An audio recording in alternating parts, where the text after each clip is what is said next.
इस प्रकार गंभीर चिंतन में क्यों खो गए पिताश्री? जब से मैंने रणभूमि में जाने का निश्चय किया है, आप गहरी सोच में पड़ गए। बात क्या है महाराज? आप हमेशा मेरे रणभूमि में जाने से असमंजस में पड़ जाते हैं। ये किस कारण?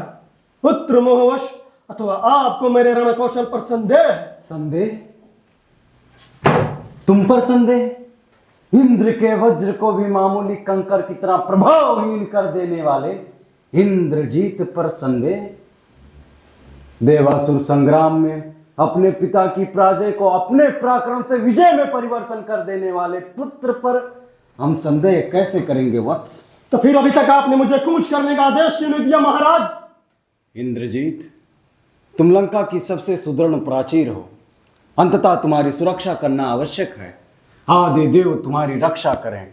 यदि तुम्हें कुछ हो गया मेरे बेटे, तो लंका अनाथ हो जाएगी। अनाथ? आपके रहते लंका कैसे अनाथ हो सकती है पिताश्री? परंतु मेरे रहते यदि लंकेश्वर का मान भंग हुआ, लंका की रक्षा ना हो पाई, तो मेरे होने का क्या लाभ? लाभ और हानि का हिसाब हम तुम्हें कैसे समझाएं वत्स? अनमोल से अनमोल रत्न भी अपना मोल आप नहीं जानते। आज केवल लंकेश्वर की नहीं, पूरी लंका की प्रतिष्ठा दांव पर लगी है। सारे असुर जाति की मान का सवाल है, और उसे बचाने के लिए आप और मैं केवल दो ही बचे हैं, और हम दोनों में से किसी एक को जाना है। वहां तुम्हें युद्ध पताका लेकर सबसे पहले तुम्हारा पिता जाएगा। क्यों? क्योंकि तुम लंका के भविष्य हो मेरे लाल, और भविष्य की रक्षा करना वर्तमान का धर्म है। यह पिता का मोह बोल रहा है, परंतु पुत्र धर्म उसकी आज्ञा नहीं देता। जो पिता के काम ना आ सके वो पुत्र ही कैसा? इंद्रजीत के होते हुए आप जाए तो धिक्कार है उसे। आपका रणभूमि में स्वयं जाना उस दिन भी मुझे उचित नहीं लगा था। हनुमान को दूत मानकर छोड़ देने के पक्ष में भी मैं नहीं था। अंगद आया और भरे दरबार में मनमानी करके करता हुआ चला गया। हम सराह देते गए और उनके उत्साह बढ़ते गए। पिताश्री, लंका की प्रतिष्ठा पर अपनी प्राणों की आहुति देकर जो चले गए, उन्हें मैं लौटा कर तो नहीं ला सकता, परंतु विश्वास कीजिए, उनकी मौत ने मेरे मन में प्रतिशोध प्रतिहिंसा की ज्वाला और भड़का दी है। राम का मस्तक, लक्ष्मण का वत्सल, सुग्रीव, अंगद, हनुमान के प्राण लेने के लिए मेरे अस्त्र शस्त्र उतावले हो रहे हैं। आज्ञा दीजिए, आशीर्वाद दीजिए पिताश्री। असुर नायक अपने सेनानी को प्रलय बनकर शत्रु का विनाश करने का आदेश दे। आप क्या सोच रहे हैं?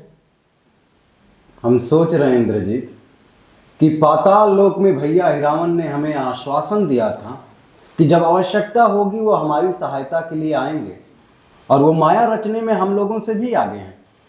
उन्हें क्यों ना बुला लिया जाए? अपने पुत्र के होते हुए आप दूसरे लोग से भाई को सहायता के लिए बुलाएंगे, तो इंद्रजीत लंका की प्रजा के सामने सर उठा के कैसे चलेगा? पिताश्री, आपके मन में दुर्बलता एक छोटा सा छिद्र कर रही है, उससे सावधान रहे। जीत के लिए पूर्ण मनोबल आवश्यक है। इंद्रजीत, तो विश्वास कीजिए, मैं युद्ध का चक्र ही बदल दूंगा। पिताश्री, आप मुझे आज्ञा और आशीर्वाद दोनों दें। जाओ वत्स, युद्ध पताका फहराते हुए लौट कर आओ। यही होगा, यही होना निश्चित है महाराज।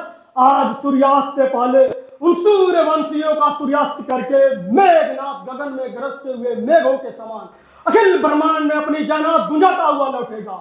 अगर आज मेघनाथ की जयनाथ की घोर गर्जना दसों दिशाओं में नहीं गुंजी, तो मेघनाथ शस्त्र उठाना छोड़ देगा और लंका के सागर में जल समाधि ले लेगा। नहीं नहीं, तुम अवश्य विजय होकर अपने पिता का मस्तक ऊंचा करके लौटोगे। यह विश्वास विद्युत बनकर कौंध रहा है हमारे मन में। जाओ इंद्रजीत, आज नई जीत का कीर्तिमान स्थापित करके लौटो। विजयी भव। जो आज्ञा पिताश्री।